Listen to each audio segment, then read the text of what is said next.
Welcome back, ladies and gentlemen, one and all, to Let's Play Scratches. And I hope sincerely that I am not the only one being disturbed right now by this mask staring right into my very soul.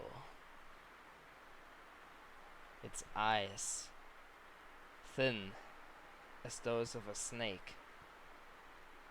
Is that dark part on the nose, the middle, supposed to be a mouth?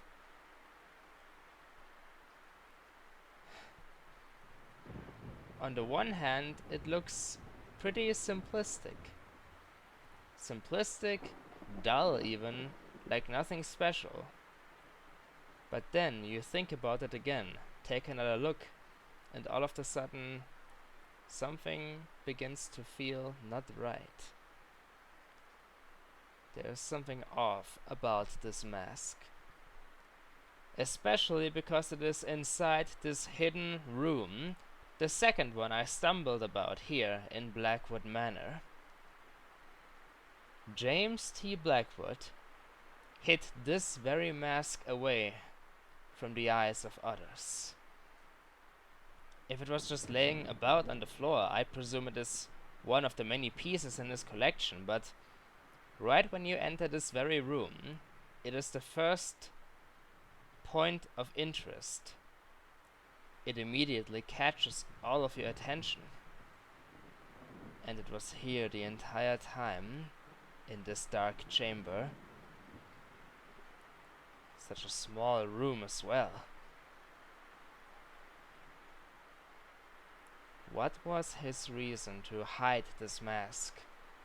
There are other things laying about, yes, but I told you already, this mask immediately stares into your very soul as soon as you enter this room. Here's the stairway that leads to the second floor. We were literally on top of this very mask the entire time. The corner was too dark to investigate. And I am guessing you are feeling too lazy to point the lamp over there, Michael? Well, I wouldn't want this thing to be in the shadows again, though, so what is this? A window? I can see the rain outside, but these bamboo rods are obscuring it. Well then, Michael, get to work. Here we go. Aha.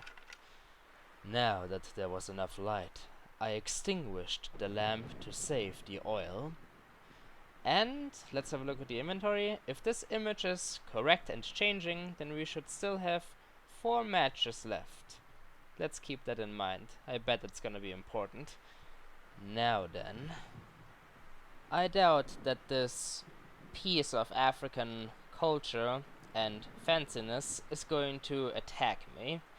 I'm not that crazy yet to believe in supernatural things like that. However, what can I see now? There's an old lamp, boxes, and even a crate. And a pile of documents. I was kind of hoping to find something like that. I mean, what else could at this point explain whatever happened here in the past of Blackwood Manor? And I'm also guessing that the notes will most likely refer to the mask. Wherever it came from, I do have an assumption, but am I right? Try to be confident, Michael. Yes, this mask is still making me feel uneasy as well, but it is just that, a mask. Let us not overreact as much as in the past. Now then, these notes. I feel like these could be the final piece of the puzzle I was looking for. Maybe they can explain everything that I want to know and find out about. Looks like we have a pile of 3 sheets of paper and a small document as well. Now then, hopefully this will shed some light at last into the dark past of Blackwood Manor. Let us take a closer look.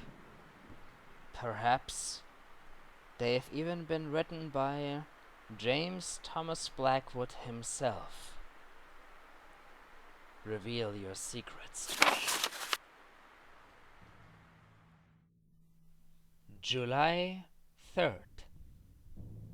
My recent researches on the Dalmar have shed some light upon their terrible activities.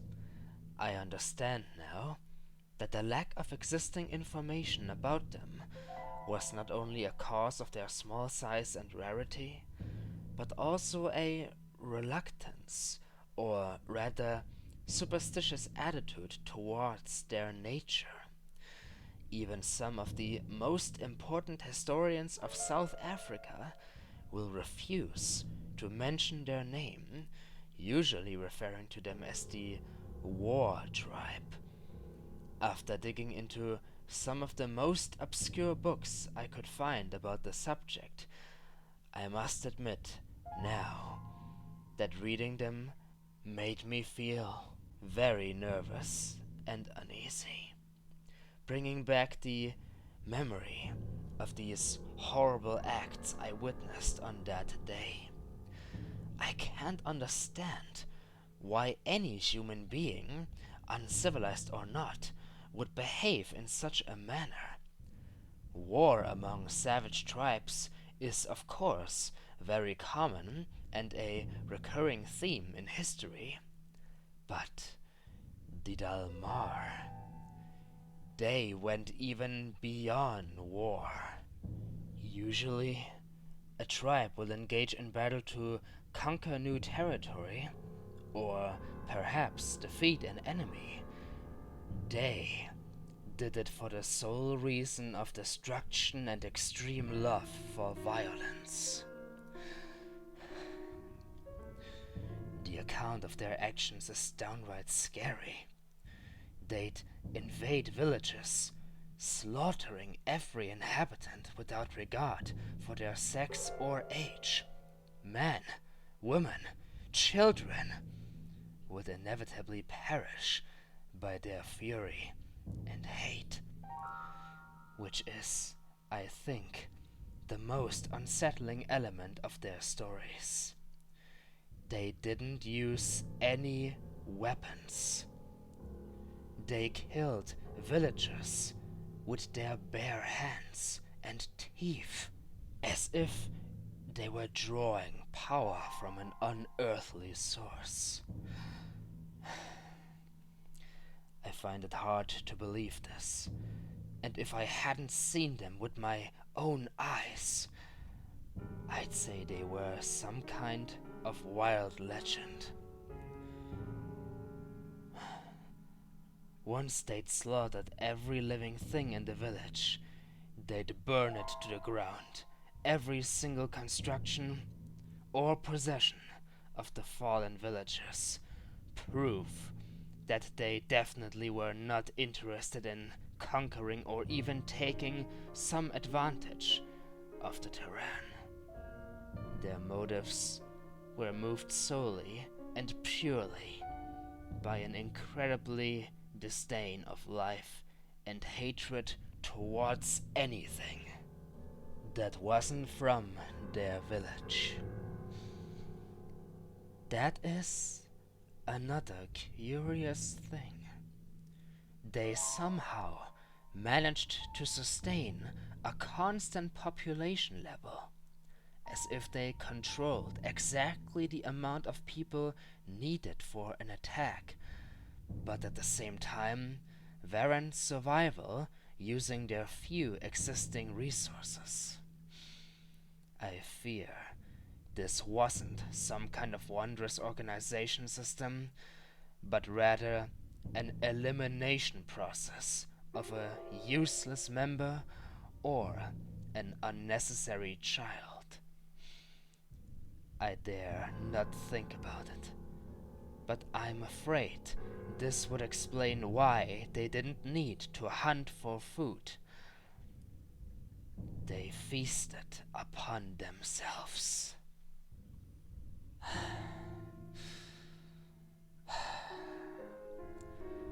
Now I know what the mask I took stands for, and I shiver at the thought of it. I must confess, I am worried.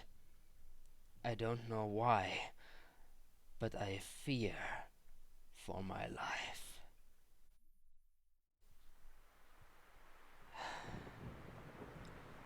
The mask I took. James Thomas Blackwood. In the name of the holy heavens, what in God's name were you thinking when you acquired this mask? It is not an ordinary mask, no, not at all. But it is, in fact, the ritual mask of the Dalmar. James, you wrote it down yourself. Did you forget about the purpose this mask serves? Or should I say served? This thing, with its cold, dead and empty stare, was a witness to every bloody and violent ritual the Dalmar ever committed. Perhaps it was even there when they tore apart the villages of other human beings along with the inhabitants. Even children, women, nothing was spared. And this mask was probably always there, watching in silence. And from all the things that you wanted to possess, it had to be this ritual mask. I don't even want to imagine how you managed to sneak into the village of the Dalmar a second time. Hell, how you got away with the mask. Not that it matters anymore, now it is here. But I don't blame you. I don't blame you one bit for feeling afraid, as if somebody or something was threatening your very life. This mask represents death, war, pestilence, everything that is unholy. I admire your research, James, but certain things just go a little bit too far. What else are you hiding? Let us take a look at the second note. How much worse could things possibly get from here on out?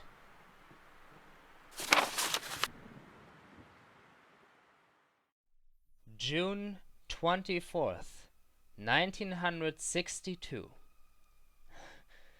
Dear Christopher, please excuse the tone of this letter. I know I must sound like a raving madman, but I truly can't find a proper way to put together all the thoughts that have been taking my sleep away these past days. There is a reason behind all those recent adversities. It's the mask, Christopher. It's the mask I told you about.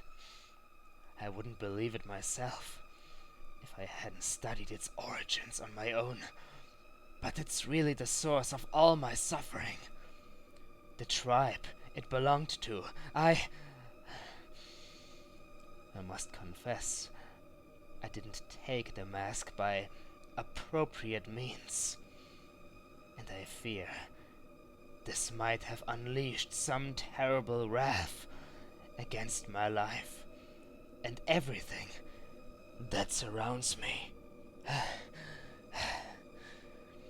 It's been over a year ago since I witnessed the most outrageous acts of violence that not even in my worst nightmares could I have imagined.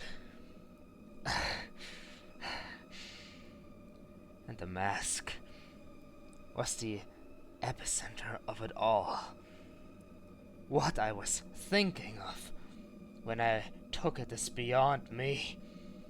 It was probably a vicious streak of greed, but I can see clearly now. It represents evil, and I am truly convinced this evil can somehow take shape and punish those who have disgraced it. I did, and now I must face the consequences. I will take some more time to investigate this. I might even go back to South Africa to seek help. Although, something tells me not even returning the mask would do any good. The damage is already done. And I believe it's getting worse as the days go by.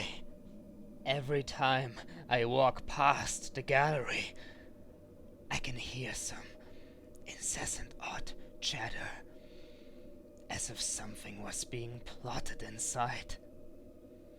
And those voices, Christopher, they seem to be angry. Please, help me. Come and see me as soon as you can. James. Oh, James. What have you done? Oh my God. What have I done? This cannot be. This can't be real.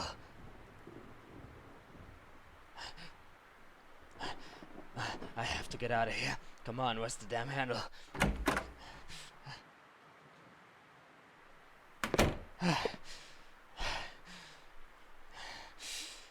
I want to consider myself to be a man of decent logic who has a firm grasp on the perceptions of reality, who's down to earth and lives in the realms of the real world, not believing into supernatural things, monsters, curses, and the like.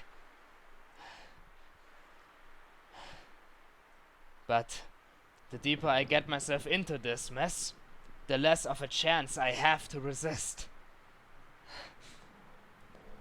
I am at a point where I can no longer try to ignore it all, try to force myself to admit that none of this is real, that it is just humbug and nonsense. I'm a fool, a bloody fool. I should never have removed the boards from that door, should never have unlocked it, should never have ignited the darkness, should never have awakened what was sleeping within the shadows. But now it is too late. I have to figure this out. I have to explain this. I must insert the final piece of the puzzle. To my room, ASAP.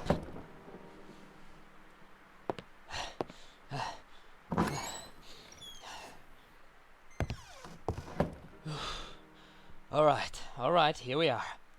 Now calm down, calm down. Despite what I've just said to myself, I am not willing to give in to the madness just yet. I am still in the realm of normality, not willing to admit that a supernatural curse or something has possessed this mansion. Alright. Keep a cool and calm head and assess the situation. Combine the final piece of the puzzle with what you already knew. Alright then, here we go, ladies and gentlemen. This is what we already know. Let's see if my brain is able to cope with all of this input. James Thomas Blackwood, a rather rich and well-educated construction engineer, lived together with his wife Catherine Lydia Blackwood inside this very manor for a long time. Eventually, James got assigned to a new project, presumably during the late 50s, constructing a railway bridge in South Africa. During his time there, he became greatly interested in a peculiar tribe of natives known as the Dalmar, a people known to be nothing more than a legend. Thinking that he made a huge discovery, and partially due to African culture having become his favorite hobby, James began to study the Dalmar, to the point that he one night snuck out of his own camp, following the natives to their very village. only to witness the most gruesome and bloody ritual of all time. This event, however, did not destroy James's interest in the Dalmar. No, no, no. Instead, he just became more determined to make this discovery his and his alone.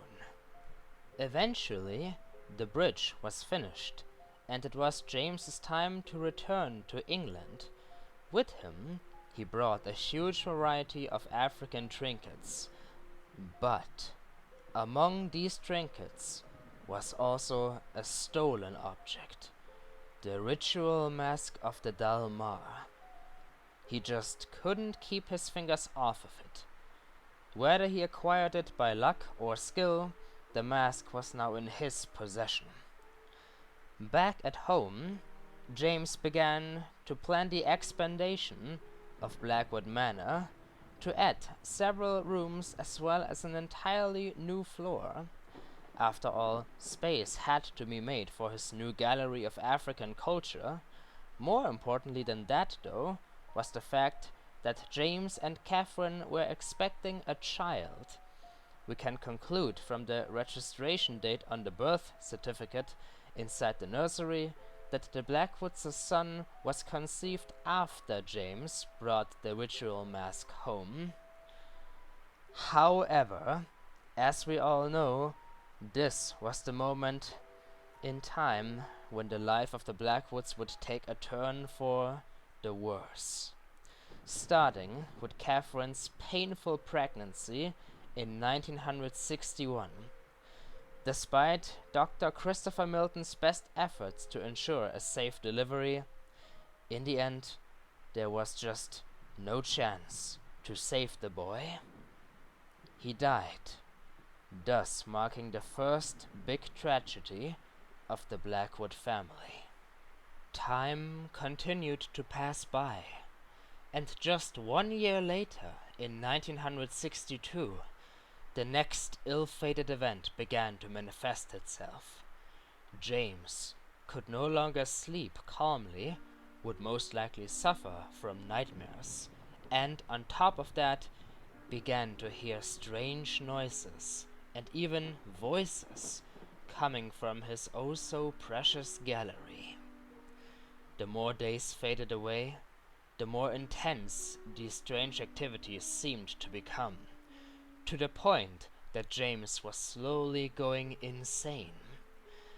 Ever since his return from Africa, he had continued to study the Dalmar, and now figured that the stolen ritual mask, witness to every single gruesome murder the tribe ever committed to, could be the cause of his suffering.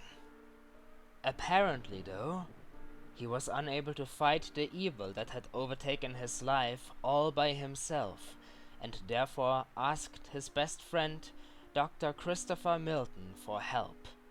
From the latter's diary, however, we can conclude that Christopher did not believe his friend's tale, calling his assumptions and worries crazy talk.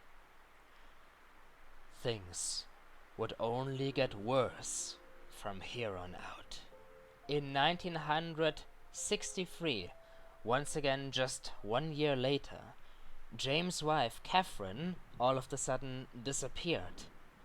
One day, witnessing how her employer dragged something into the garden, burying a shape, the maid of the manor assumed that James Blackwood had murdered his very own wife. Despite Christopher Milton's best efforts to minimize the facts, rumors would not cease to travel throughout the town and even country. Eventually, James Thomas Blackwood seemingly disappeared without a trace from the face of the planet, just like his wife, who was never found. Afterwards, Christopher Milton continued to live within the manor, trying to get behind what could have happened to his former best friend, until the same tragedy started to happen to him as well. Noises, voices, slowly being consumed by insanity, the mask being the epicenter of it all. unable to accept that he had ignored James's pleading for help, as well as admitting the mask's otherworldly nature, Christopher placed it away in a small storage room behind the gallery, barricading and hiding the door. Despite his efforts, though, he eventually turned into an insane lunatic, if we can believe the words of our friend Jerry Carter, spending his last days drinking in lousy bars before vanishing without a trace, just like anyone else before him, leaving Blackwood Manor abandoned and all by itself. Which brings us back to our current situation, here in 1976. Oh my, what a story. What a tale full of tragic events. But do you want to know what is even more tragic? If the rumors and theories are correct, then this mansion is cursed. And even worse than that, it was waiting for its next victim. And who is that next victim? I am.